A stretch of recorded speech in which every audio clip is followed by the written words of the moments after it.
Assim, aos poucos, ia se formando no meu sangue o projeto de eu mesmo erguer de novo, poeticamente, meu castelo pedregoso e amuralhado, tirando daqui e dali, juntando o que aconteceram com o que ia sonhando, terminaria com um castelo afortalezado, de pedra, com as duas torres centradas no coração do meu império. Este, espinhoso e meio adesertado, era integrado astrologicamente por 7 reinos: o dos Cariris, Velhos, o do Espinhara, o do Seridó, Pajeú, Canudos, Cariris Novos, Sertão do Ipanema. os velhos, o da Espinhara, profetizado por tantos profetas brasileiros e sertanejos, e cortado por 7 rios sagrados: o São Francisco Moxotó, o Vaza Barris, O São Francisco Moxotó, Vaza Barris, Ipanema, Pajeú, Taperoá, Paraíba do Piancó-Piranhas, do Piancó-Piranhas,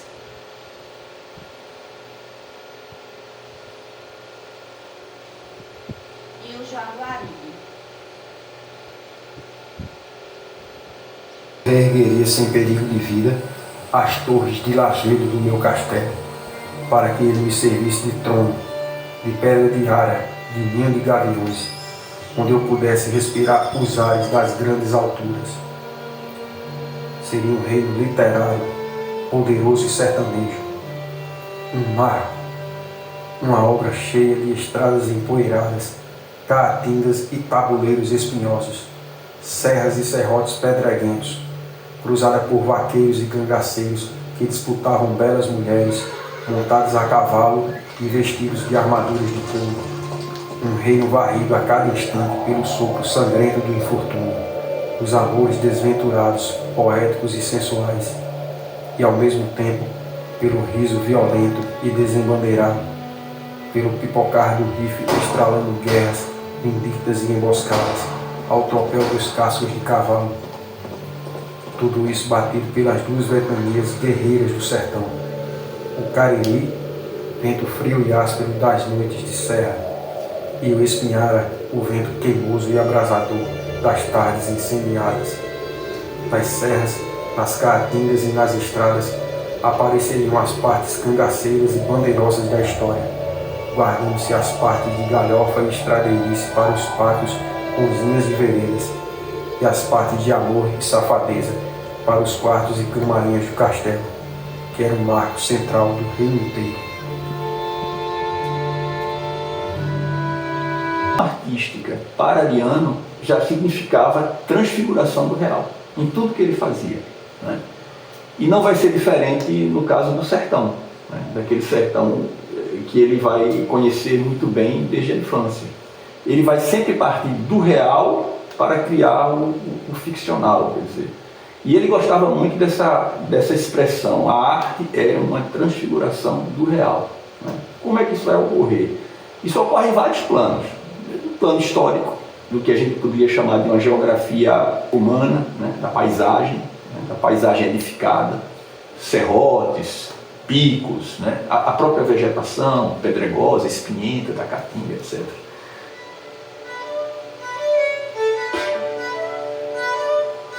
Fala da Serra do Pico. A Serra do Pico é a Serra do Pico, está lá, ele dá o nome, etc. Tem determinados momentos do romance que eu lembro a Serra do Pico azulada, né? Uma tarde, etc. Ou quando ele pega as pedras, né? E ele que lembra a quaderna escamas de dragões, né? Então tem alguma coisa nesse sentido, né? Você está transfigurando. A transfiguração histórica do Rei Degolado é menor. No Rei Degolado há muito mais memória, e claro que toda memória não deixa de ser uma transfiguração, mesmo que inconsciente. Mas no Rei Degolado, sobretudo no primeiro livro, Ao Sol da Onça Caetana, essa transfiguração é menor. é somente ao sol da onça caetana. É o momento em que a intensidade, vamos dizer assim, dessa transfiguração é menor. E depois ele volta para o mesmo tom do Quaderna da Pedra do Reino, as infâncias de Quaderna. Isso está no início do Rei Degolado, né? A moça caetana se transforma naquela onça alada, né? Com os gaviões, os carcarás, né? A cobra vermelha ao pescoço. E ela faz esse voo e ali ele está anunciando, o Quaderno está com aquela cena anunciando como bom epopeieta toda a geografia, né? Em que vai se desenvolver a narrativa, né?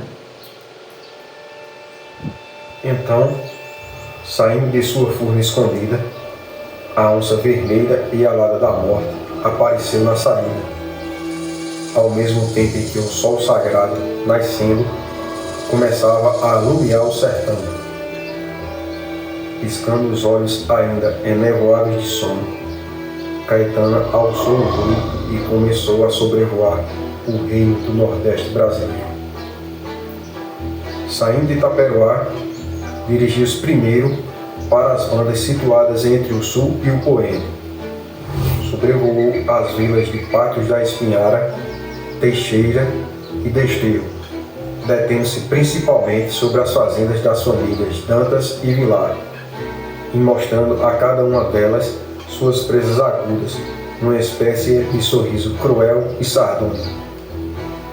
Desceu para Água Branca e para a vila de Tavares, passando daí para a nobre, leal e invicta Vila de Princesa, e demorando-se então sobre as terras do coronel José Pereira, chefe guerreiro principal da grande guerra sertaneja que se aproxima e que ela agora está agourando.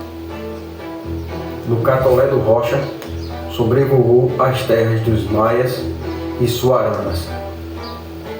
Deu uma guinada para o sertão do Pajeú, em Pernambuco, onde olhou demorosamente as terras dos Pereiras, pousando um momento sobre os dois rochedos gêmeos da Pedra do Reino, a Catedral, Castelo e Fortaleza dos Quadernas.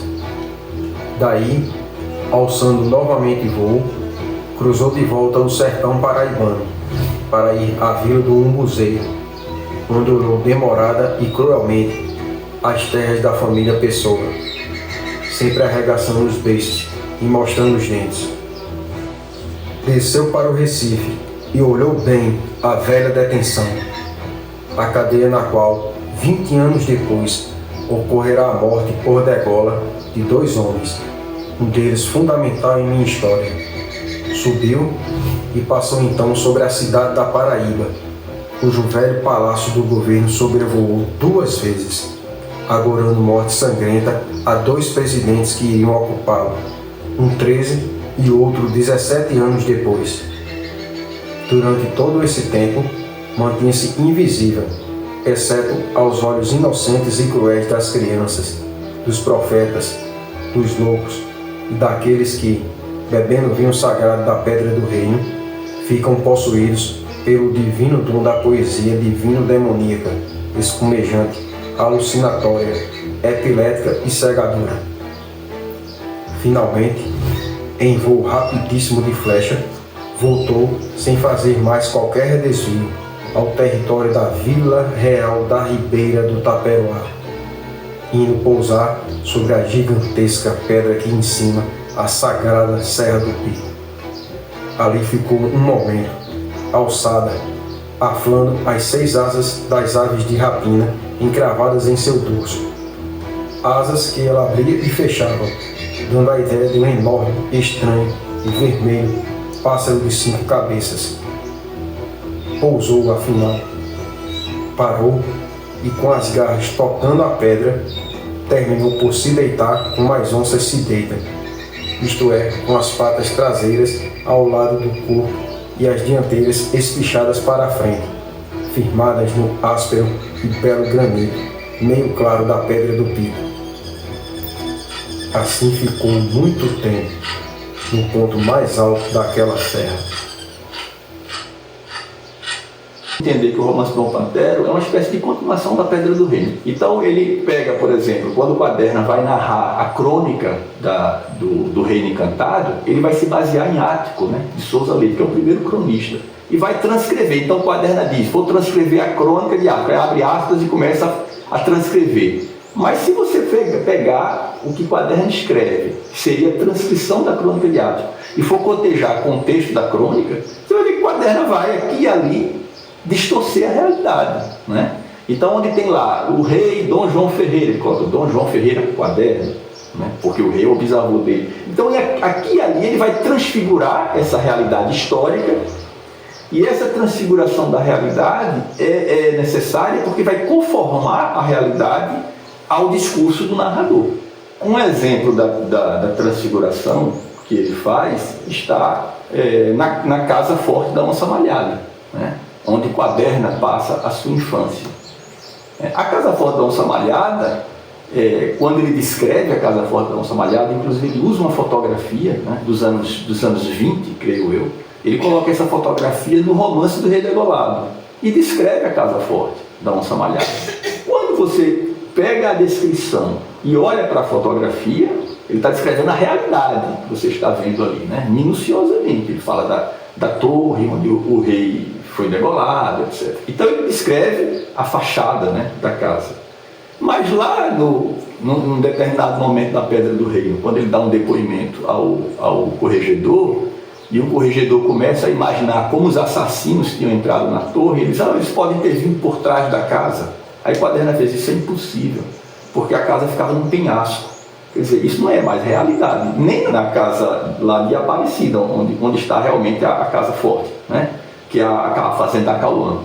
Então ele descreve a fazenda Acauã, transforma a Acauã em Onça Malhada, na Casa Forte da Onça Malhada, traz a Acauã, a Casa Forte, lá de Aparecida para Taperoá, né? São centenas de quilômetros, e ainda por cima descreve a casa como ela é realmente, mas diz que existe um abismo atrás. Se você for, inclusive a primeira vez que eu fui a Acauã, eu fui olhar a casa por trás, a casa está num terreno absolutamente plano. Então a Acauã a gente também era um local que mítico para a gente, né? Lembrança de ver ele mostrando fotos para a gente bem jovem, menino, vendo com ele a fotografia da Acauã, que está no Rei Degolado, né? Neste riacho, em sua beira estranha, na areia fulva, à margem pedregosa, coa-se a luz do inferno, a luz verdosa, e brilha o dorso azul desta piranha. Estará morta? A água ainda lhe banha as escamas e a boca perigosa.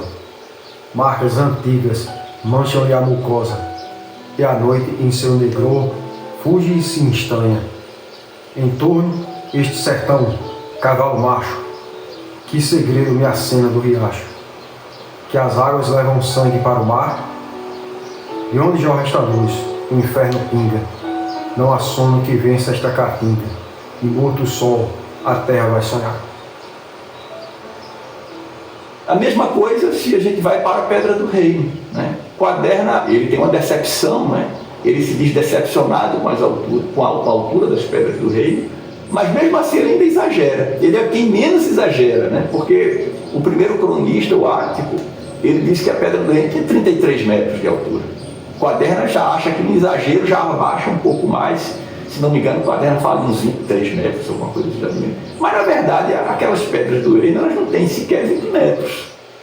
O local, né, da Pedra do Reino, dá nome ao romance, né, da Pedra do Reino, e tem toda essa referência histórica dos acontecimentos da Pedra do Reino no romance, né?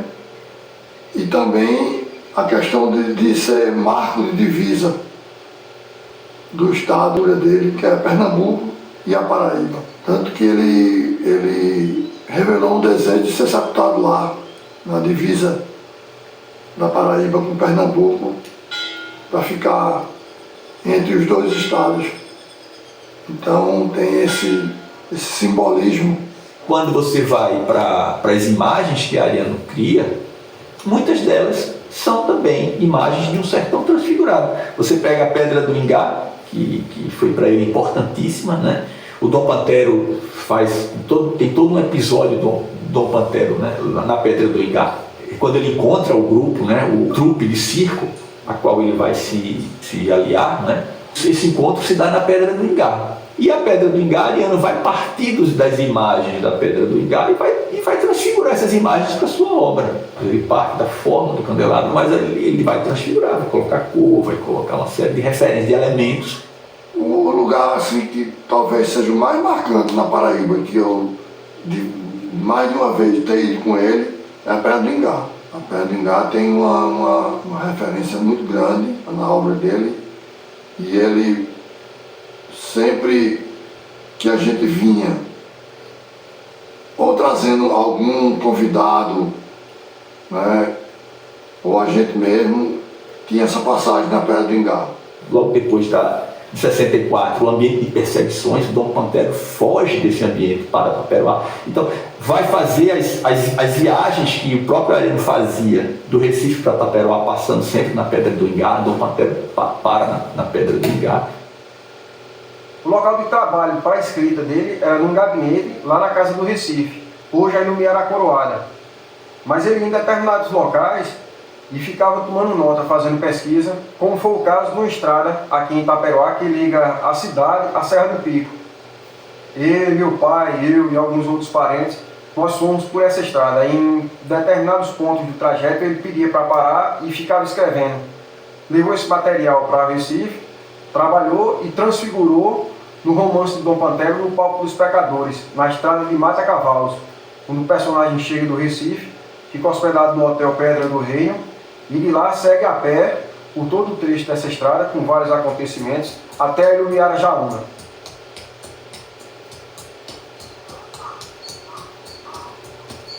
A ideia da Ilumiara Jaúna, né? A Ilumiara Jaúna é baseada na pedra do Ingá, mas não é a Pedra do Ingá, né? Pelos desenhos que ele faz, ele vai associar outros elementos, etc. A descrição da Ilumiara Jaúna é uma coisa muito meticulosa. Aquela visita que o Dom Pantero faz, né? A Ilumiara, ele vai descrevendo, aquilo ali é uma criação baseada numa geografia que existe nas memórias de Ariano, em algum lugar. Ele vai associando, porque é uma espécie de ascese de quaderno, né? Ele vai subindo aquele tabuleiro, né, espinhento, até chegar à Ilumiara Jaúna. A Ilumiara Jaúna, ela surge de uma conversa que eu tive com ele na casa dele, e ele me pede uma pedra parecida com a Pedra do Ingá. Eu, como tinha morado aqui na Fazenda Canaúba, eu conhecia todas as pedras, né? As paisagens, os locais da fazenda. E assim que ele me pediu, eu já sabia o local. Eu disse: pai, lá na Fazenda Canaúba tem uma pedra parecida com a Pedra do Ingá. Ele ficou admirado, disse: na Canaúba tem uma pedra parecida com o Ingá? Eu disse: tem. E aí eu fiz a pergunta a ele: por que você está querendo uma pedra parecida com a Pedra do Ingá? E aí ele revela, porque no meu livro novo que eu estou escrevendo, tem um personagem que é baseado em mim, nele, né, em Ariano, que tem um discípulo que é baseado em você, e eles estão fazendo uma releitura da Pedra do Ingá. Eu digo: pois a gente tem a pedra lá na Canaúba. Aí ele disse: vamos lá. Eu digo: amanhã, se o senhor quiser. E assim fizemos. Viemos no carro, eu, Denise, mamãe e ele, para conhecer a pedra. Da mesma maneira que na Pedra do Reino, eu lembro que quando o Dom Pedro Sebastião Garcia Barreto, já meio ensandecido, chama a quaderna para uma viagem para ver um cavaleiro, ele está ali, certamente, no alto da Pedra do Tendó, né? Que Ariano gostava muito, dizia que era um lugar muito bonito. De fato, você via ali a Espinhara, e ali naquela região da Espinhara que aparece, que ele vê, só ele vê, né? Só o rei, meio demenciado, vê o cavaleiro, etc. Então novamente o sertão geográfico, né, que aparece com muita força, mas um sertão transfigurado, no meu modo de ver. Teve uma viagem, vamos dizer assim, épica, né, com Luiz Fernando, Raduan Assá, Marilene Filinto, que a gente foi lá para Pedra do Tendol, né?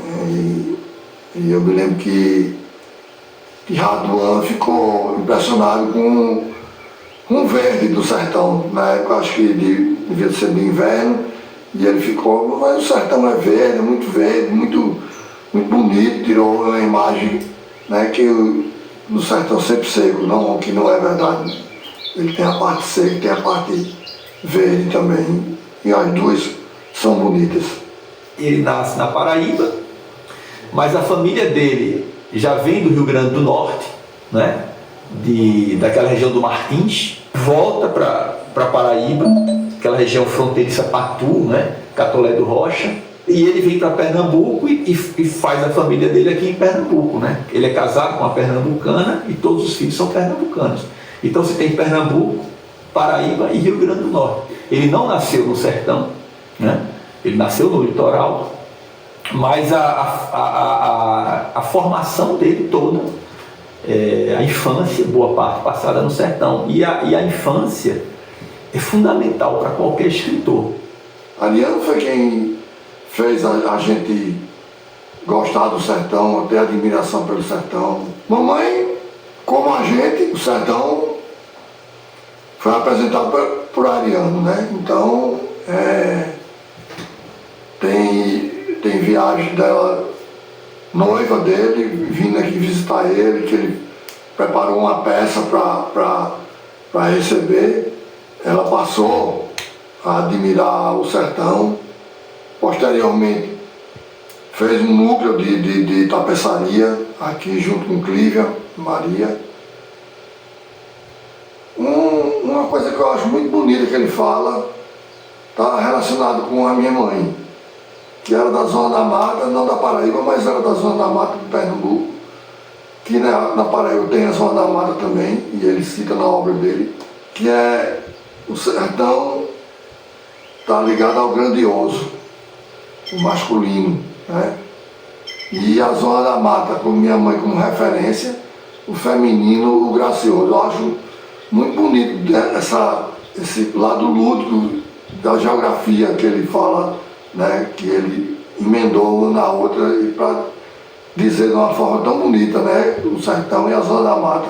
Eu, por sorte, como artista, né, tenho essas duas referências, a Zona da Mata e o sertão.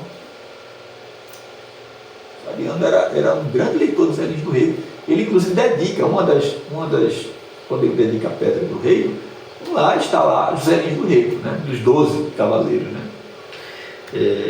Dos pares, né, de França, está lá José Lins do Rego. Ele era um leitor de Zé Lins do Rego. E o universo de Zé Lins é exatamente esse universo da Zona da Mata, da Várzea do Paraíba, né?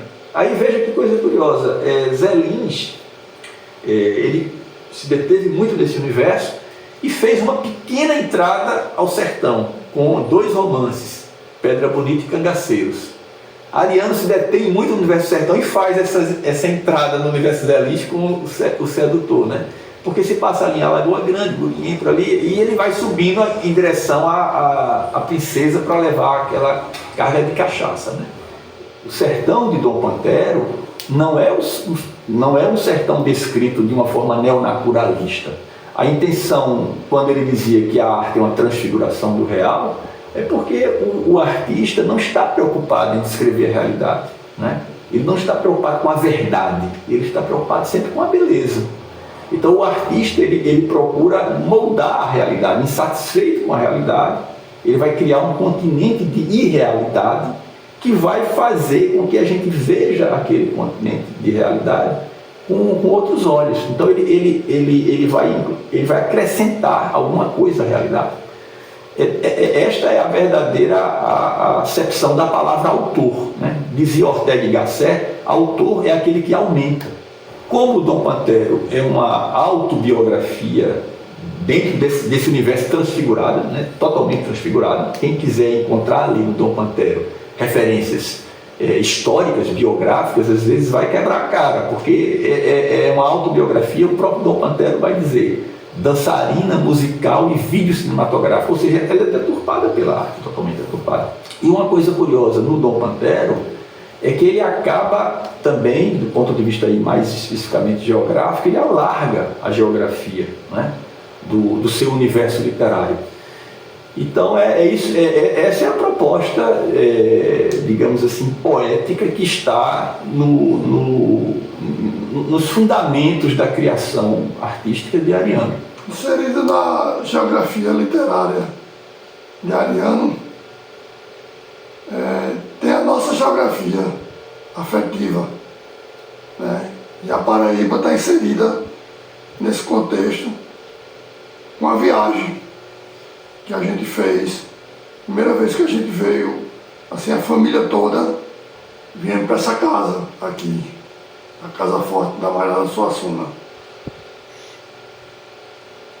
Parou na fronteira da Paraíba. Ariano desceu do carro, mandou todo mundo descer, passou por lá da Paraíba e convidou a gente a adentrar a Paraíba, dizendo a seguinte frase: sejam bem-vindos, venham, vocês vão pisar em solo sagrado, solo paraibano. Ele era um contador de história fabuloso, né? Tem muita história, tem um leque de história grande, né? Quando ele falava, daí referências, o Convento de São Francisco, a Rua Direita na capital, a Fortaleza de Santa Catarina também é outro local que eu tenho muito na memória. Fui mais de uma vez, uma vez ele pegou um papel e fez um esboço da Fortaleza, desenhando a Fortaleza. Então, tinha essas referências geográficas para ele, né, que eram sagradas para Ariano. Conversar sobre 30, por exemplo. Então, toda vez que eu ia conversar com ele sobre 1930, ele se emocionava e eu recuava na conversa.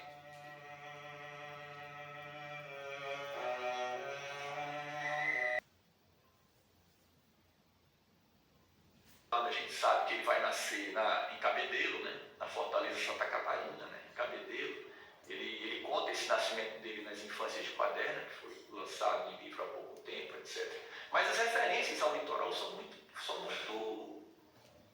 tênues, são curtas, são muito rápidas, né? Toda a concentração ali da narrativa está centrada em Taperoá e no sertão, as Pedras do Rei, no sertão. A própria Taperoá que ele vai descrever no romance da Pedra do Rei não era igual a Taperoá, exatamente como a cidade se encontrava, né? Na verdade, o romance ele é escrito, começa a ser escrito no final dos anos 50 e Ariano vivencia Taperoá menino, né? Ainda nos anos 30, tem as imagens da Taperoá dos anos 30. Logo no folheto, no primeiro folheto, o cantar acadêmico, a moda de introdução, ele está na cadeia olhando, né? E ele vai descrever já o sertão, né? Ele vai descrever a Serra do Pico, vai descrever, né? Para o norte, né? Ele vai pegando os pontos e vai dizendo todas as visadas, né? Ele vai já mostrando essa transfiguração, né? Essa casa aqui, né, ela já é da geografia afetiva nossa, né? Mas com um significado literário dado por ele, né? Ele chamou essa casa batizou essa casa como Casa Forte da Malhada Suassuna. O bairro que a gente mora lá no Recife é o bairro de Casa Forte. Então ele também faz uma ligação dessa casa com a casa dele lá no Recife. E o fato de aqui ter a centena de defesa, né? O fato de dar a criação de cabra ter começado aqui, ela representa muito essa parte da geografia dele. Ele inicia, né, a criação de cabra junto com o Manuel Dantas Vilar Filho, Madanito. Então ele coloca 300 nomes, faz um livro, pega um livro em branco, faz um termo de abertura, coloca 300 nomes e aí vai colocando as cabras, né? Então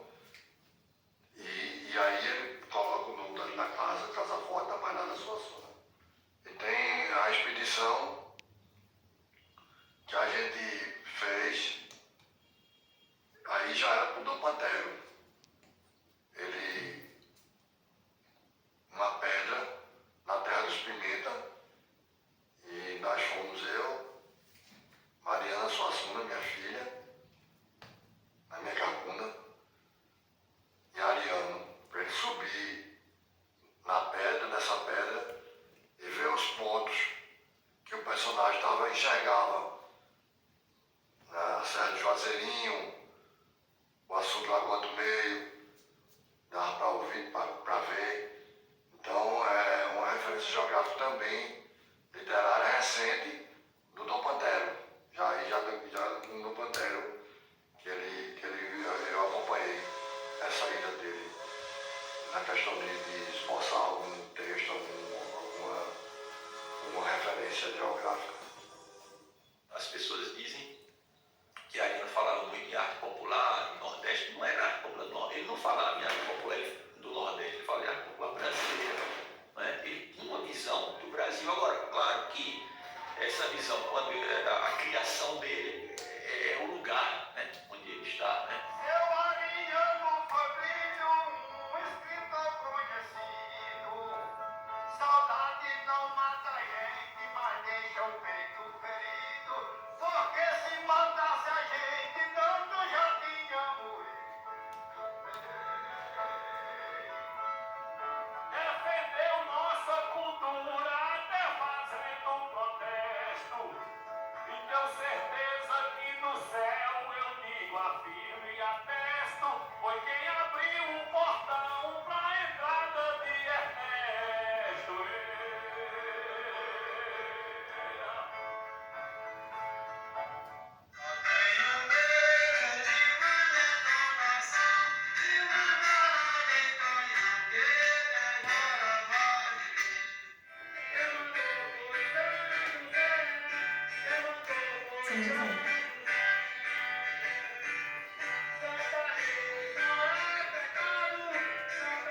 Santa Inês. Quando ele fala de Canudos, por exemplo, porque na verdade o sertão nordestino é quase um décimo estado, né, da região, porque é muito parecido o sertão da Bahia, o sertão da Bahia. Se você pegar o sertão, é uma unidade criada pelo chamado ciclo do couro, né? Então esse é o universo maior de Ariano. Ariano via ali, né, talvez muito influenciado por Euclides da Cunha, e via ali aquilo que Euclides falava, a rocha viva da raça brasileira, pois ele via ali esse elemento de nacionalidade, né, no sertão e no sertanejo. Né. Durante muito tempo ele falava do castanho como uma herança do pardo de Euclides da Cunha, e depois ele vai rever essa posição, ele vai perceber que o Brasil não seria só o sertão, e que o povo do Brasil real não estaria só no sertão, estaria, por exemplo, nas favelas. Né? Por isso que o Dom Pantero também é importante, porque ele vai incorporar o Recife e as favelas. Né? E isso ele deve isso à ideia do Arraial de Canudos. Né? Vai trazer o Arraial de Canudos e vai perceber que toda favela, numa grande cidade brasileira, nada mais é do que um Arraial de Canudos. Né? É o povo do Brasil real lá, né, que está lá tentando sobreviver dentro desse Brasil oficial. Né? É isso que simboliza exatamente isso. E depois ele vai alargar, né? Ele vai dizer, todos nós não sejamos hipócritas, ele vai dizer num determinado artigo, todos nós temos nossos arraiais canudos, né? No quintal, no jardim, né? Nos serviços de casa e coisas dessa natureza.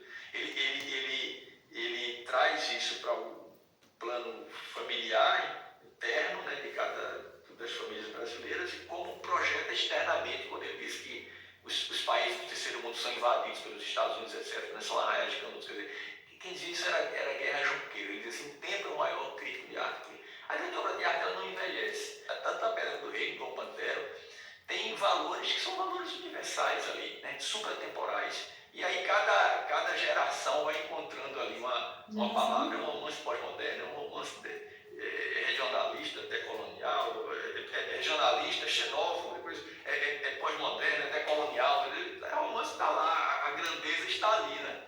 Então Ariano, né, nas décadas de 70, 80 era considerado xenófobo. Até os anos 90, quando se falava em globalização, né, se fazia uma ênfase nisso, a globalização não, era um xenófobo. E hoje Ariano já é decolonial. Então Ariano sempre foi Ariano. O romance tem tanto a Pedra do Rei como o Pantero, tem valores que são valores universais ali, né, supratemporais, porque Ariano tinha essa curiosidade. Ele escrevia coisas à frente. Né? Tanto é que quando ele se encanta, ele deixa muita coisa do Dom Pantero que não está, que ele não chegou a incorporar e fechar no Dom Pantero. Ficaram páginas soltas, né? Pedaços de cartas, etc. Em algum momento ele ia juntar ao Dom Pantero. E isso ele não teve tempo de fazer. E que não prejudica o romance do Pantero, porque o romance do Pantero é um romance cuja arquitetura é muito curiosa, ela é modular. Ele é formado por cartas. Se ele vivesse mais de 10 anos, ele ia incorporando cartas ali. E aquela última carta que fecha, que é o fechamento quando o Dom Pantero está no camarim, que vai tirando a máscara, depois resolve não tirar mais porque quer morrer no palco. Aquela última carta é o as da manga.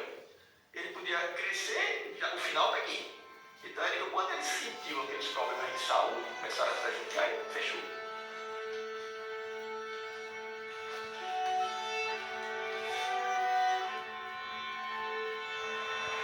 1970 que, depois de uma longa ausência no Recife, voltei a Taperoá. E ali, num impulso, antes mesmo de chegar à rua, corri para a ponte e para o rio, onde nadara pela primeira vez, experimentando uma das maiores e mais puras alegrias da minha vida. Mas o choque que me desenganou foi brutal.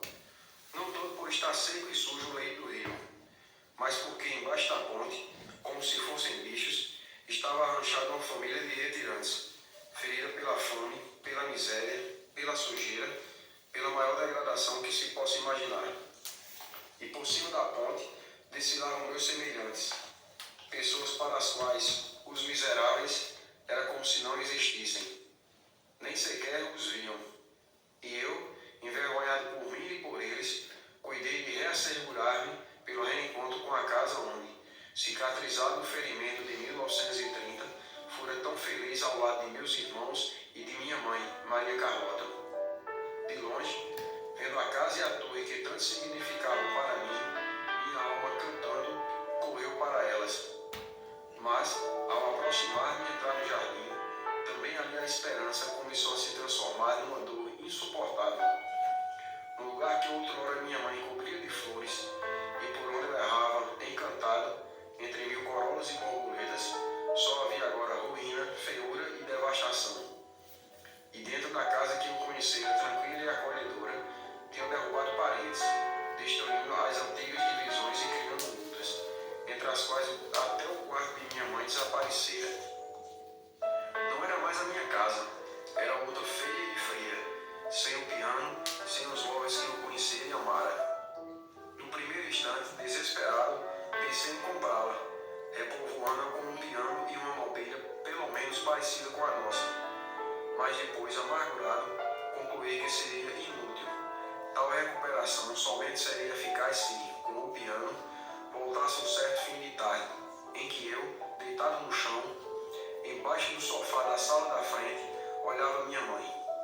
Ela, de olhos fechados e com a cabeça recostada ao espaldar da cadeira, ouvia meu irmão mais velho, Mauro, ao piano, tocando uma música triste e bela, na qual o tema mais pungente era entremeado aqui e ali, por uma escala que, começando grave, ia quase até as notas mais agudas do teclado. Quem a compusera? Quem juntara aquelas notas que me comoviam tanto? Agora que Mauro se matou, jamais o saberia. O que sei e posso garantir é que, ali deitado, experimentava uma sensação invisível de felicidade. Uma plenitude tal que, neste instante, somente por recordá-la, as lágrimas me chegam aos olhos. Vendo então que era impossível recuperar a casa, foi ali que se implantou em mim o sonho de reconstruí-la por meio destas cartas e do simpósio quaterno. Com seus vitrais, sua música, o claro escuro do palco, enfim, com aquele ambiente de encantação através do qual eu tentaria recuperar meus dias para sempre destroçados. ao lado disso, arranjaria um jeito de, no espetáculo, protestar contra a sorte de todos aqueles que eram relegados pela injustiça, pela maldade, pela indiferença, para debaixo de todas as fontes do mundo.